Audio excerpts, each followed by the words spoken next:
Civil ज्ञान में सपनों की उड़ान में स्वागत है आपका सिविल ज्ञान में। दोस्तों, उम्मीद करता हूँ आप सभी लोग अच्छे होंगे और अपनी तैयारी को बेहतर तरीके से कर रहे होंगे। तो आज हमने जैसे आपने देखा कि लगभग 4 वीडियो मैंने ये बात किया कि नाटक कैसे तैयार किया जाए। तो आज की हमारी जो वीडियो स्पेशल टेक्निकल के लिए है कि जैसे कि भाई टेक्निकल हमारा मेन सब्जेक्ट है, हम लोग खूब अच्छे से पढ़ते हैं, पर कैसे तैयारी की जाए ताकि 80 में कम से कम आपके नंबर 65 प्लस नंबर तो रहें या 70 नंबर तक तो रहे ही रहें। जब आपका 65 से 70 नंबर रहेगा तभी आपका डीडीए में फाइनल सिलेक्शन हो पाएगा, अदरवाइज़ भाई फाइनल सिलेक्शन के लिए बहुत दिक्कत हो जाएगी। तो वही मैं लेकर आया हूँ कि किस तरह से तैयारी की जाए, यूथ जेईई लगाए या यूथ ये लगाए, मॉक टेस्ट कहाँ दें, सारी बातें हम चर्चा करने वाले हैं। सबसे पहले अगर चैनल पर नए हैं तो चैनल को सब्सक्राइब ज़रूर कर लीजिएगा। देखो, जो हमको लगता है कि आपको बताना चाहिए, जो मैं करता हूँ या जो मैं कर चुका होता हूँ जिससे मुझे फ़ायदा होता है, तो वही आपको मैं सलाह देता हूँ। ऐसा नहीं है कि मुँह उठा कर के मैं कुछ भी आपको बता देता हूँ जो लोगों को लगता है, पर ऐसा मैं नहीं करता हूँ।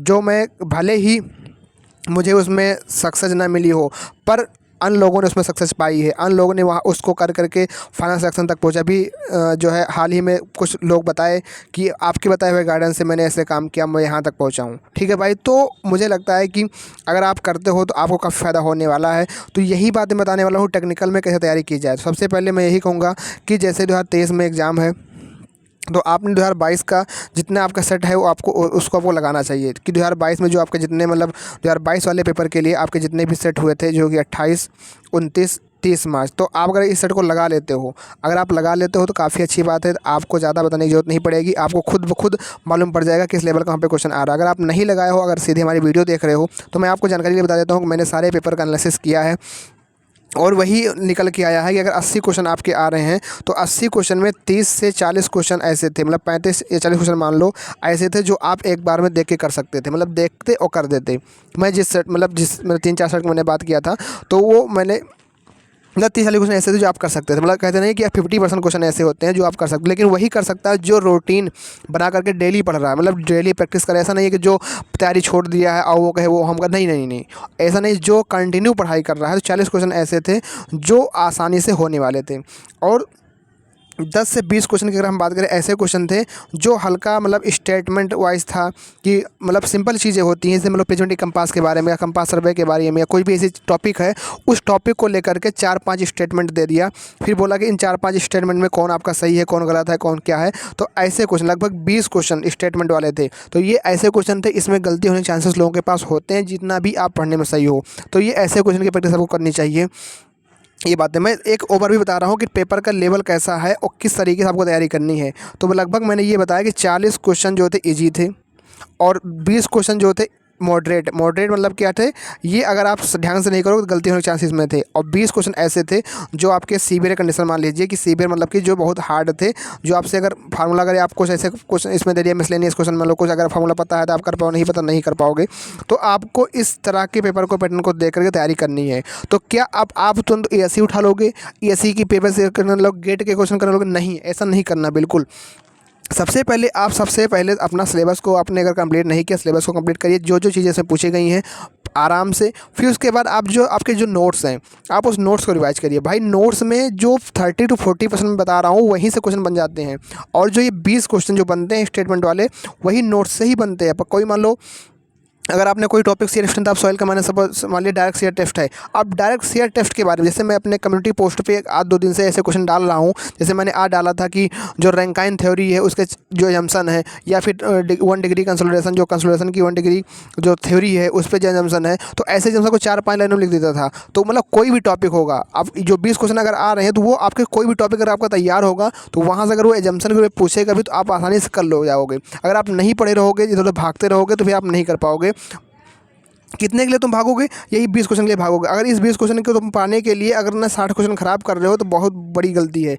तो अगर आपको देखो तैयारी करनी है, आपने सिलेबस पूरा पढ़ लिया है, अगर आपने पूरा सिलेबस अपने अच्छे से पढ़ लिया है, आपको क्वेश्चन की प्रैक्टिस करनी है, तो सबसे पहले आप ना बेसिक तैयार करो। अब बेसिक कहाँ से तैयार होगा? बेसिक तैयार करने के लिए आपको जो है बेसिक तैयार करने के लिए आपके पास जो भी क्वेश्चन प्रैक्टिस बुक हो आप वहाँ से लगाओ। ये अगर यूथ जेई वाली बुक है तो बहुत अच्छी बुक है, उससे लगा लो, ये बेसिक मिल जाएगा। आप तुरंत मत भागो ये सीट के ऊपर, यूथ जेई लगा लो। फिर सबसे बहुत बड़ी बात है बेसिक लगाने के लिए एसएससी जेई प्रीवियस क्वेश्चन, इससे कुछ बेसिक नहीं है। ये जो एसएससी जेई का प्रीवियस क्वेश्चन अगर आप लगा लेते हो किसी भी तैयारी को करने के लिए तो आपका समझ लीजिए 50% आपने काम कर लिया अपनी तैयारी का। 50% भाई, जितने भी लोग सेलेक्टेड हुए हैं तुम उनसे जाकर पूछ लो, हमारी बात अगर नहीं मानते, जो भी CPWD या MES या BRO कहीं भी सिलेक्टेड है उनसे पूछ लो कि उन्होंने बेसिक तैयार करने के लिए उन्होंने क्या किया था अपना बेस मजबूत करने के लिए। अब ऐसा नहीं डायरेक्ट वो ESE पे कूद गए थे, नहीं। मैंने बहुत से लोगों से बात हुई तो उन्होंने बताया कि सबसे पहले उन्होंने क्या किया, एसएससी का जो PIQ होता है, एसएससी का PIQ मतलब जो मेडजी या मान लो कोई भी एप्लीकेशन या IAS मास्टर की जो बुक है आप उससे कर सकते हो। उसके बाद आप जो है उसके बाद आप इतना कर लो तो उसके बाद आप यूथ JEE की बुक को फॉलो कर सकते हो। यूथ JEE, जब यूथ JEE वाली बुक आपकी हो जाए या ए वाली बुक, दोनों में से कोई एक कर लो। अगर JEE आपके पास है JEE कर लो। JEE बहुत ज़्यादा क्वेश्चन है, बहुत से लोग टाइम किल होता है, पर आपकी प्रैक्टिस अच्छी हो जाएगी। और अब इस बचे हुए समय में 3 से 4 महीने में तो आप जो है ज़्यादा आपको समझदार हो, आपको कैसे काम करना है वो तो आपको बेहतर पता है। पर आप करना क्या ये आप जान जाओ बस, कि आप मेहनती तो हो, मेहनत कर सकते हो, पर आपको पता नहीं होता कि हम कैसे काम करें। सबसे पहले आप SSC प्रीवियस क्वेश्चन करो, फिर यूथ JEE करो या यूथ AE, दोनों में से कोई एक कर लो। उसके बाद फिर आप ESC के क्वेश्चन पे आओ। और ESC के सारे क्वेश्चन आपको नहीं करने हैं, ESC के सारे क्वेश्चन आपको करने नहीं होते हैं। ESC के सारे क्वेश्चन आपको करने नहीं है, ESC के कुछ ही ऐसे क्वेश्चन करने हैं कि जो आपके लिए सूटेबल हो। अब ऐसा नहीं कि आप बहुत बड़ा क्वेश्चन लेकर समझ गए आप उसमें टॉपिक नहीं समझ पा रहे हो, तो आपको ये सारा काम करना है। और फिर आपको मॉक टेस्ट साथ में लगाना है। भाई मॉक टेस्ट वो संजीवनी बूटी है, जैसे समझ लीजिए कि एक प्रकार का एक आपके लिए बहुत ही बेहतर है। अगर आप पेपर पढ़ते हो, अगर आप तैयारी करते हो, मॉक टेस्ट नहीं देते हो तो बहुत बड़ी गलती है। अगर ये आपका 60% नंबर, अगर 60% नंबर मतलब 80 में 60 नंबर आपके ये SSC के PIQ, यूथ JEE, ESE वाले बुक से आ रही हैं और आपके नोट से आ रहे हैं, तो 20 नंबर में से 10 नंबर, 10 से 15 नंबर जो लोग 75 नंबर लेकर आते हैं, सिम उनसे पूछो। ये मॉक टेस्ट का कमाल होता है। मॉक टेस्ट में उनको ऐसी चीज़ें मिल जाती हैं जो आपके नोट्स में नहीं होती है, जो आपके SSC PIQ में नहीं होती, जो आपके ESE में नहीं होता। मॉक टेस्ट ऐसी चीज़ है जो आपके नंबर को इंक्रीज कर देती है, जो नंबर को बूस्ट कर देती है। तो भाई समझो इस बात को, मॉक टेस्ट ज़रूर लगाओ। मॉक टेस्ट अगर आप नहीं लगाते हो तो इसके मैं आपको बहुत डीमेरिट बता सकता हूँ। सबसे पहली बात, अगर मॉक टेस्ट आप वीकली लगाते हो तो आपका समझ लीजिए पूरा का पूरा सब्जेक्ट जो है 12 का 12 13 सब्जेक्ट, 14 सब्जेक्ट आपका रिवाइज हो जाएगा। भाई 14 सब्जेक्ट टेक्निकल के होते हैं, 14 के 14 आप डेली नहीं रिवाइज कर सकते हो। पर अगर आप मॉक टेस्ट लगाते हो तो मॉक टेस्ट के थ्रू अगर 100 क्वेश्चन आपने टेक्निकल में दिया तो समझ लीजिए भाई साहब कि आपने लगभग 14 सब्जेक्ट को रिवाइज कर लिया। तो इस बात को ध्यान में रख करके मॉक टेस्ट ज़रूर लगाएं।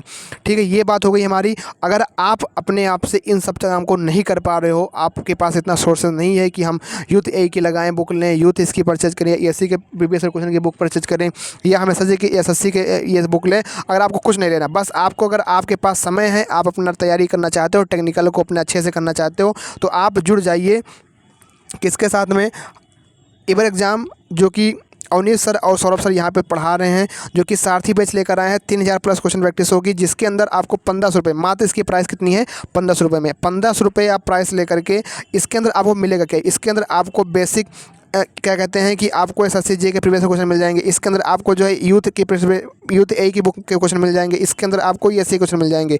और इसके अंदर बहुत से ऐसे सोर्सेस से क्वेश्चन मिलेंगे जहाँ तक हमारी सोच नहीं होगी। तो अगर आज जिन भाइयों को लगता है कि वो अपनी तैयारी अपने आप से कर सकते हैं तो अपने आप से करें।